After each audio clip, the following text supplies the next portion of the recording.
Good afternoon. It's December 14th, 2023, and welcome to another special edition of Coffee and Donuts. As you know, we created this section on the Dusty Feet called Coffee and Donuts to chat about things. Many of the folks that I know, often they hear me say, here's something to ponder, here's something to think about. We're probably going to need some coffee and donuts to chat about it. So, we're here to wrap up our 4-part mini-series, Why Light Candles and Ignore the War, and this is part 4.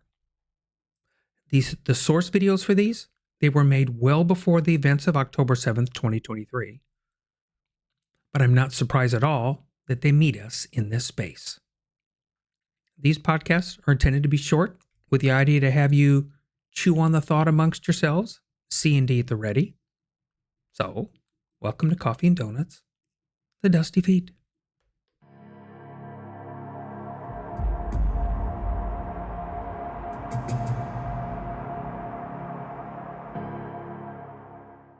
And before we forget, if you find these kinds of podcasts useful, it's when you click the subscribe button. The reminders, they just help you. But also, if you think these might be useful to others, that's when you click that like button, because that is the way that YouTube chooses to share theirs to more people if they wish. Why light candles and ignore the war? Part 4. So I'm going to continue to defer my time to another, Rabbi David Foreman. Like I said, this is the final episode in this 4-part series. So I'll give the rabbi his time to speak, and then toss out a few thoughts to consider at the end. Because those that know me know that I really enjoy seeing, really hearing, echoes in Scripture, or events and interactions with God that are heard in Scripture, and in the events in our lives and the lives of others. The rabbi, he likes to refer them to the shedding of light. Enjoy. Hanukkah is really about triumph, right? And the Maccabees win, everything is great. But, in these dark times of history, these times when there is no prophecy, there is no miracles, Hanukkah represents a bright, rosy, little tiny spot in our history. What about all the other spots? What about all the other turning points which are not triumphant, but are actually tragic turning points? Moments when everything changed for the worse. Sure, God was there in that moment of lights. Great for God to take credit for this wonderful victory over the Greeks. But what about loss, defeat, tragedy? Is God there too? So in response to that question, let's explore together 2 little bits of classic Jewish text. The first is a little piece from the story of Joseph. I think hidden in this story is a little piece of Hanukkah too. The idea I'm about to tell you was shared with me by a psychologist in Chicago by the name of Jerry Loeb, and he shared with me a thought from Rabbi Chaim Shmulevitz that goes like this. The Torah tells us that the Ishmaelite traders who picked up Joseph, hauled him out of the pit, and took him down to Egypt, bringing him into a life of servitude, were carrying a certain kind of cargo. They were carrying nechaot, tzri valot, various different kinds of incense. Why do I need to know that fact? Who cares what the cargo of the Ishmaelite traders was? So in response, Rashi quotes a medrash that suggests that the incense was there so that Joseph, as he was taking down to Egypt, should have some nice smells to accompany him. The itinerant traders at the time, the medrash says, would often take really foul-smelling stuff, but this time there was beautiful incense that they were taking. Yosef should have a nice trip down to Egypt. Something good to smell along the way. That's what Rashi says.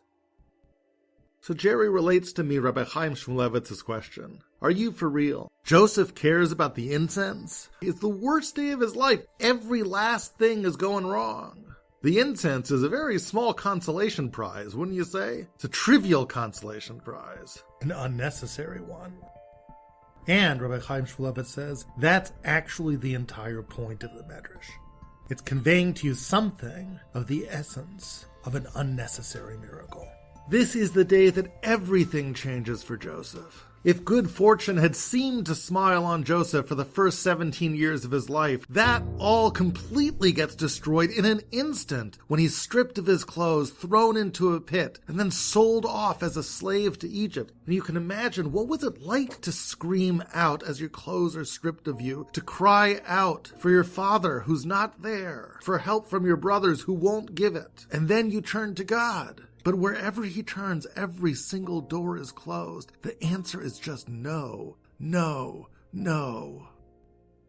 That's the context in which you have to understand the incense.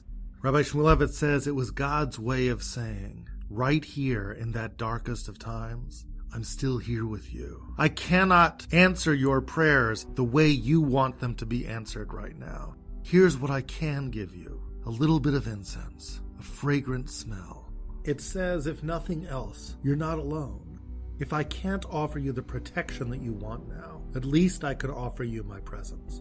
Despite appearances, I am here with you now. And that was the enduring meaning of that incense. When Jerry finished telling me this, he mentioned that in his practice, his therapy practice, when people come to him during very, very dark times in their own lives, he sometimes tells them about this comment of Rashi, this interpretation, and he asks them this question. Yes, every door is closed, but do you see any incense? And often they answer yes, they do. And there is some comfort to be found there. The pain is just as painful, the tragedy is just as tragic, but if I'm not alone, then it's the miracle of the lights all over again. And now let me take you into one last piece of text. There's a blessing at the end of Grace After Meals. It's called Hatov V'Hametiv, the God who is good and who does good. This blessing, the Talmud records, was instituted by the rabbis after the burial of Haruge Beitar, those who were killed at the fortress of Beitar. In this blessing of Hatov V'Hametiv is another one of these little unnecessary miracles in times of tragedy, a miracle that's kind of like Joseph's incense, but it occurs for a whole nation. The fortress of Beitar was the great last stand of the Bar Kokhba revolt. The rebellion of Bar Kokhba against Rome took place about 60 years after the destruction of the Second Temple. And Bar Kokhba initially won some successes in battle. He got this triumphant name, Bar Kokhba, son of a star. For about 2 years, he actually managed to establish a kind of mini-state, a nascent, independent Jewish state in the shadow of Rome, but it was brutally crushed. Now, when we think of Jewish tragedy in those days, we often think of the destruction of the Second Temple at the hand of Titus. But the truth is, as devastating as the loss of the Second Temple was, the crushing of the Bar Kokhba revolt was probably even more significant. Over 500,000 people were killed. Many thousands more were sold as slaves.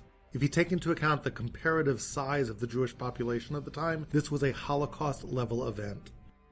Hadrian, the Roman emperor at the time, felt that the revolt had the support of the rabbinic authorities, and because of this he waged a ruthless war not just against the military leaders, but against any vestige of Judaism within Judea.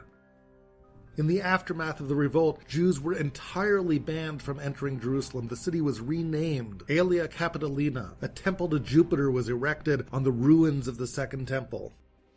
Even the name Palestine itself dates back to the new name the Romans gave Judea, a name designed to erase all remnants of Jewish presence from the land. The last stand of the Bar Kokhba revolt took place at a fortress outside of Jerusalem called Beitar. Upon its capture, the Romans took no prisoners, they massacred everyone. The Roman fury was so great that when it was all over, they didn't even initially allow any Jews into Beitar to bury the dead. And so Beitar remained a ghost town, with the corpses of its defenders lying there outside in the sun. Finally, the Romans relented and allowed compatriots of the fallen to come into Beitar and to bury the victims of the massacre. When they arrived, they found something astonishing. Despite the passage of time, none of the bodies had decomposed. The bodies were able to be buried with dignity. Now put yourself in the shoes for a moment of a member of the burial delegation who entered Beitar at that moment. This will stand to be the darkest moment of Jewish history for the next 1,000 years. Everything is gone, all the hopes of the Bar Kokhba revolt. Hundreds of thousands dead. The revitalization of the Jewish state, independence, freedom, it's all gone. Israel is virtually destroyed as a center for Jewish life. All the prayers of a Jewish nation had gone to naught. The answer from above was no. But there was one little miracle, an unnecessary miracle. What good did it really do?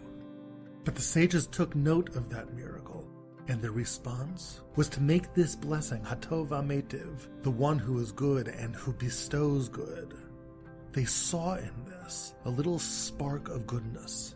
It's not that they didn't see the darkness, the pain, the tragedy, the suffering. They saw of that, but they still spoke of good. Hu Hativ.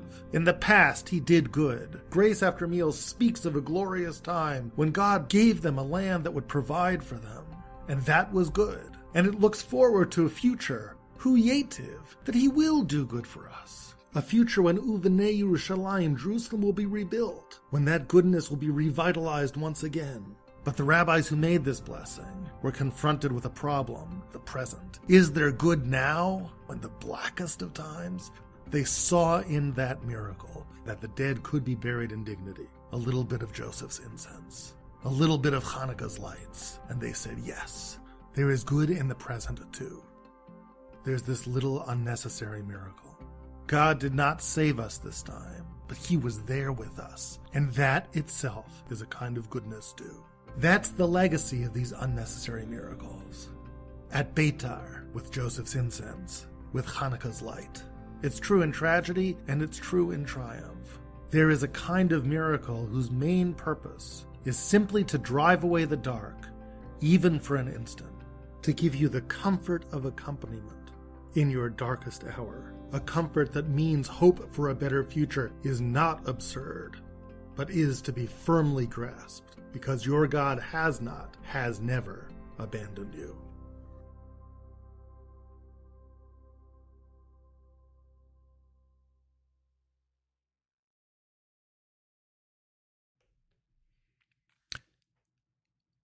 Thoughts with Joseph.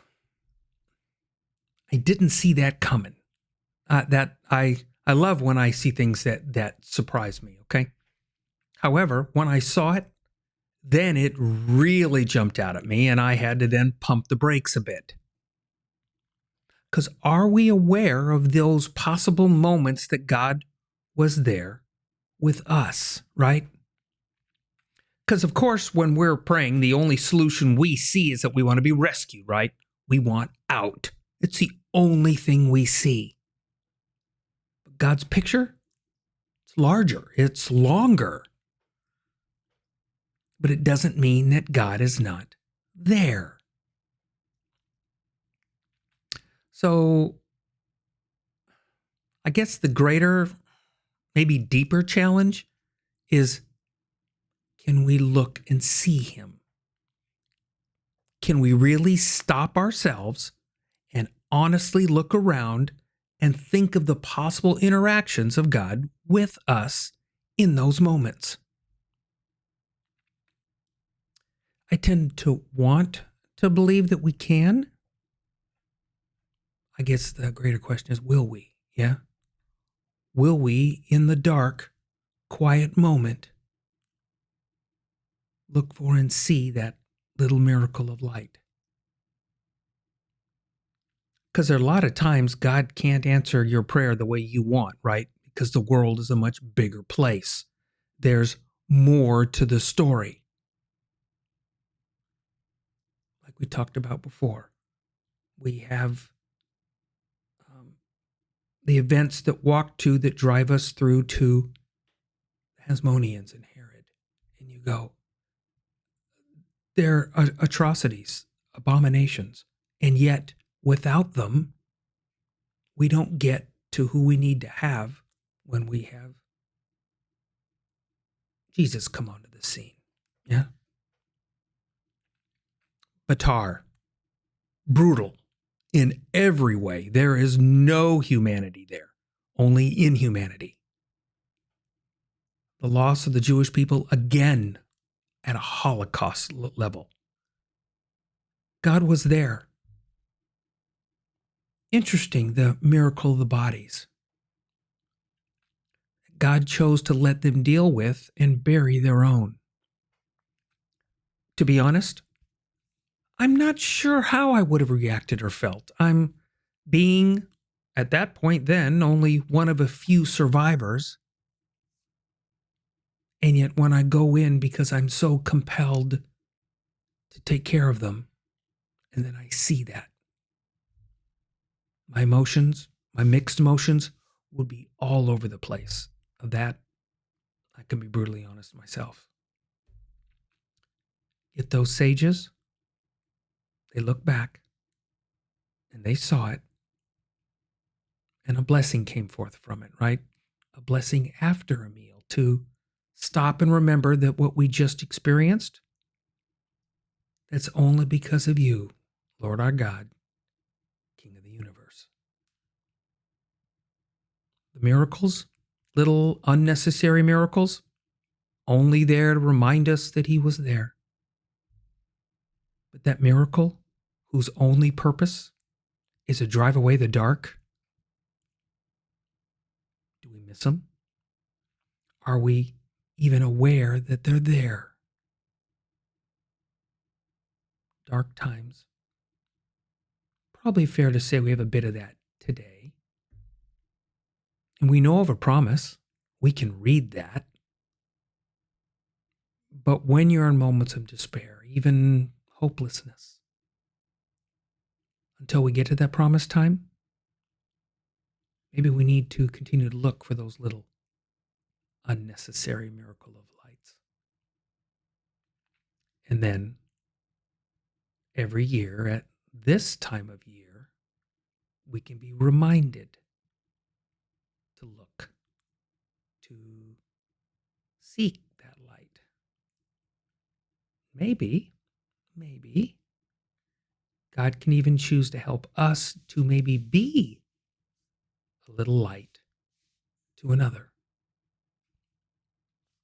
Again, we can't see where our events will have their impact in the future. Make no mistake, they will. That God's will be done.